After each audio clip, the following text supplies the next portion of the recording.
And happy Halloween.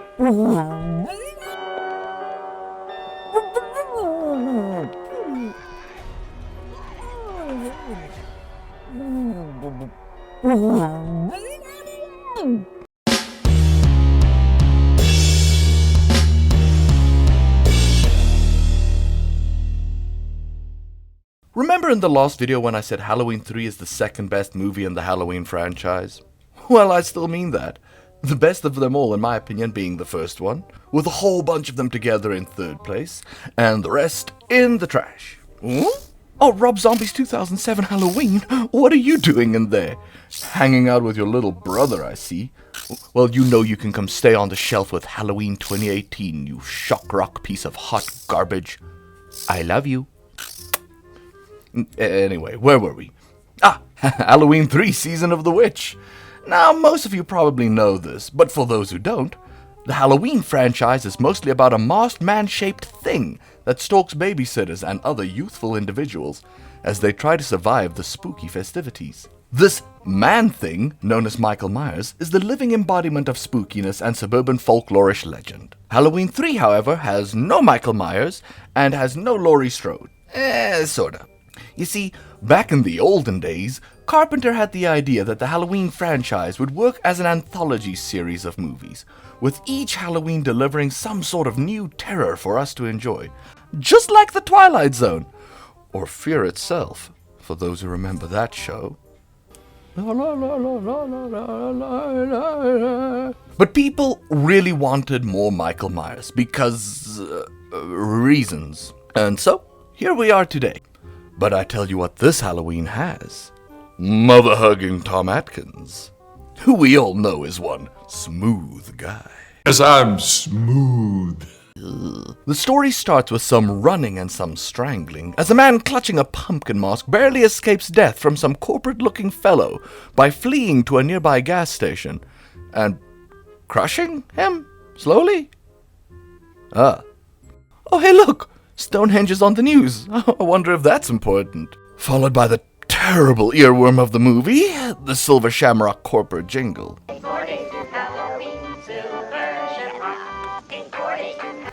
And of course it's trying to get kids to buy these masks for some big prize giveaway on Halloween night.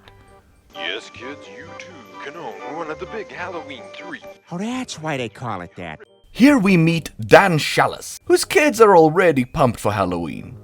Oh, and there's that damn song again. Who works as a doctor over at St. Halloween Hospital. After receiving some cryptic warnings from Survivor Man, They're going to kill us. All of us. because the constant marketing from Silver Shamrock just gets too much for him, who also gets his skull crushed by a mysterious corporate fellow later that night. Maybe you shouldn't be drinking and sleeping on the job, Dan, who then proceeds to calmly set himself on fire in the hospital parking lot. Oh, Jesus, dude! What were you keeping in your car? Matt Hooper's oxygen tanks? You screw around with these tanks and they're gonna blow up. Well, anyway, Dr. Dan starts getting curious about what was up with that assassin guy and asks Coroner Bay to check it out. Later, he meets up with the daughter of now-dead guy, Ellie. Oh, look, you guys formed an investigation party. Now you can hold each other's dice instead of using those spell locks. Together, they decide to investigate the mystery surrounding the shenanigans that are afoot, with signs pointing to a rural town where some Irish businessman started a toy factory that specializes in selling Halloween masks. Can you guess which company this is? How about you just shut the hell up? But yeah, it was Silver Shamrock, where it seems like the locals are a tad curious and the surveillance is rather numerous. At least there seems to be a couple of other out-of-towners too. Some salespeople for Silver Shamrock, it seems. But soon, just as Dr. Dan and Ellie start smooching, Smooth. we get an announcement from an uncredited Jamie Lee Curtis, Laurie from the first Halloween movie. It's 6 o'clock. It's 6 o'clock. Curfew. Curfew. However, Booze calls to Dan, leading him outdoors, where he bumps into a tramp that drops some sweet, sweet lore right into his lap. a la Zadok Allen, straight out of Innsmouth. I ain't got no diseases. You mind if I have a drink? But the mysterious corporate creeps catch up to him and, via some decapitation, get rid of this new little pesky problem they got. You know, my guy, you gotta be more careful who you insult around these parts. Cameras everywhere. Soon, Dan and Ellie get their freak on. While in the room next door, Marge, that other sales lady from earlier, gets her face lasered off after tampering with some strange electronic component she found on the back of a mask tag, causing a bug to hatch from her face? Oh. And still, even at nookie o'clock, Dan is still reminded of the corporate marketing of the Silver Shamrock Company. Never stops. The body gets taken away by some Silver Shamrock goons in lab coats for some top-of-the-line medical care. Thankfully, Coroner Bay has some new info for Dan the Man. But is that a device for dropping eaves I see over there? Seems like nothing is secret in this town. Whilst our heroes investigate, we meet the Kupfer family, who is here to meet Mr. Cochrane. You know, that Irish businessman who just oozes multi-level marketing CEO slime, and also takes the whole gang on a tour of his factory. Oh, but not the secret parts, no. Trade secrets. Even giving little Buddy here his own fresh mask. But things aren't right here, as Dan gets suspicious over all the private security. And Ellie's suspicions get confirmed after she spots her daddy's... No, not that daddy. After she spots her father's car. Dr. Dan tries to get a hold of the authorities, as the TV reminds us that the clock is ticking for the big day. God, that song. But after finding Ellie missing, Dan has to go on a solo mission to break into the factory, ducking and dodging corporate guards along the way. Upon entry of the factory, Dan gets startled by Grannybot 5000, causing him to fail his stealth check, alerting a nearby guard to engage in fisticuffs. You punch him. Oh. That custard? Dan, however, gets the upper hand, but still loses some sanity after he realizes this thing isn't exactly human. Turns out Coroner Bay had it correct, and these guys are just sophisticated robo-toys made by the Irish toy maker. Bless you. Convincing, aren't they? Very lifelike.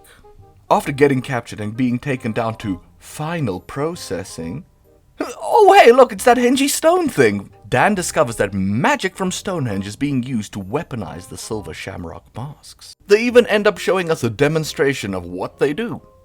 Oh, yeah, kid, just put that mask right on. Maybe it'll block out some of the sound from that commercial. Gather round and watch. Watch the magic pumpkin. Hey, little buddy?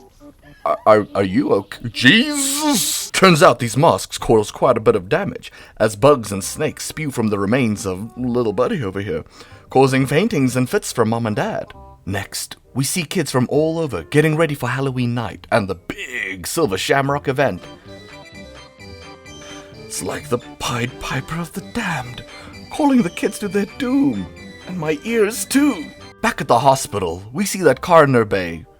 I should just kind of look this up. I let her just get some dignity before, you know.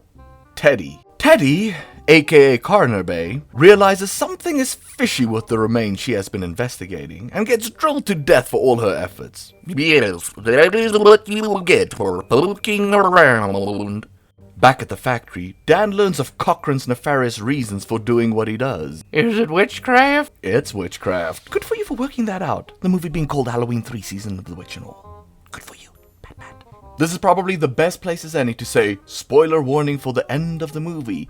So if that's the kind of stuff that bothers you, jump on over to this time code for the post-plot stuff. So Dan does some James Bonding, followed by some John McClaning, and calls his ex-wife to warn about the mask and the kids. Go to hell. Okay, if that's gonna... okay. Soon he rescues Ellie, followed by sabotaging the evil control room with some well-placed mask misfires. Pew, pew, pew, pew, pew. But Cochrane is a good sport about it, knowing he got pranked hard by our heroes, and goes out in a blast of... magic. Yeah, magic. Before getting turned to stone? Jeez. Taking out the whole factory and hopefully the town too. However, the clock is still ticking for the big broadcast, and Dan needs to do something. Clock is ticking. Hurry home, kids. But Ellie is acting kinda strange. But I guess I would be too, if I was a robo-person hell-bent on hurting Tom Atkins. Thankfully, our hero makes his way to the gas station from the beginning of the movie, where he somehow manages to get the Silver Shamrock commercial pulled from the air. It's a bomb, then say whatever you want. Say whatever you like, just get it off the air. I mean, he must know some pretty important people. As we lastly see the distressed Dan pleading for the last commercial to get pulled from the air as we cut to black. And that pretty much wraps up the plot for the red-headed stepchild that is Halloween 3 Season of the Witch. Now, like I mentioned in the past, Tommy Lee Wallace does have some pretty nice horror chops with writing and directing credits across a smorgasbord of horror stuff. And according to cast and crew, he seems like a pretty neat guy. And he was real easy on the set. He did not have the ego that some directors can have, and some certainly writer-directors. The writing of the movie, however, is kinda all over the place. Not in a bad way, in the sense of only Wallace getting his writing credit, with Nigel Neal from Quatermass and the Pit Renown, and John Carpenter from John Carpenter Renown, going uncredited. But overall, the story turns out fine, with a clue-by-clue structure that pulls us along with the hero as they unravel a weird mystery. From a pretty regular life of a divorced doctor with a fondness of booze and ass-grabbing, to reluctant investigator of mysterious pulp. Actors, chef kisses all around. You all did great jobs. The visuals, well, let me put it this way. They aren't bad, not at all. We have a couple of really great standout moments. Marge's peeled face, the moss kill of the little kid, but then the rest of them are all, fine. It's just fine. It's just that I wanted a little bit more. It being Halloween and all, and you're talking about the hills running red with blood, and all these people are supposed to be dying. It just got me yearning, that's all. The movie does still have a tick of that nice spooky Halloween bone we all have, and I feel we really could use some more outright magical horror movies in our diets, like Leprechaun and Dolls. And I suppose technically the Puppet Master series, but, I have very mixed feelings about those. I mean, Child's Play will do in a pinch 9 times out of 10, but there's just something a bit more magic about things being pure magical.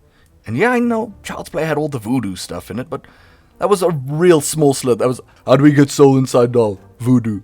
Oh, and how do we get soul outside of doll? Voodoo. There we go. Now for the Michael Myers controversy, like I mentioned earlier, plans for the Halloween franchise going forward from number 2 were going to be to turn it into an anthology thing, meaning that every Halloween we could get a new movie that revolves just around the holiday. Truly a missed opportunity, especially looking at the current state of pretty much all things Halloween. But there is always hope. Perhaps Papa Samhain will bless us with many fruitful bounties in the future, but that still remains to be seen. And while we're still on the subject of current Halloween, shout out to the witch skull and pumpkin masks in Halloween Kills, which I have very little to say about, other than, some pretty cool kills. Guess that's why the movie is called Halloween Kills. And lastly, as with most Carpenter films, he does most of the score himself, along with some help from Alan Howarth. You guys set out to make some spooktacular music, and I must say, you succeeded. The soundtrack even made it into my regular playlist, except of course for 3 more days till Halloween. Halloween, Halloween. 3 more days till Halloween. Silver Shamrock. Oh my God. So yeah, I guess I do recommend this movie to A, see it at least once if you haven't seen even any Halloween movie, because it's its own standalone thing, and B, well, obviously I recommend revisiting it if you've already seen it, you dummy. You know that already, because you obviously like this movie enough to watch a review on it. But of course this movie feels so seasonal. It might feel strange to watch it any other time of the year other than around Halloween. Similar to its big brother, it relies a lot on the mood in the air, the atmosphere, a certain gearing up towards a big event. All of October for me always feels like a big countdown to Halloween. And this movie mimics that idea with the time jumps through the last couple of days of October. I like this. It feels like a build-up. And like I said, there's something a little special about them using magic and or ancient technology. It opens the door to creativity so widely, because when magic is the answer to how things can happen, you can get away with pretty much anything. So, as long as you don't care if old Mikey is in this one, you'll have a great time Oh, no you don't! Kiss my axe, Silver Shamrock! You are about to enter hell, Bartholomew. Hell! Hello there, friends. Me, Louis, from Behind the Curtain. First of all, a big thank you for watching my review on Halloween 3, Season of the Witch. If this is out by Halloween, then many spooky tithings to you, my dear viewer. If not, well then, I still wish you many spooky tithings regardless of when this is. But here's the part that comes when I ask you that if you like what I did, consider subscribing and maybe even letting me know what reviews you would like to see in the future down below, maybe. If it's something else, maybe you want to like the video even? Share it with a spook-minded friend? Well, that's all for now, and remember to make good decisions, and I'll see you next time. Bye!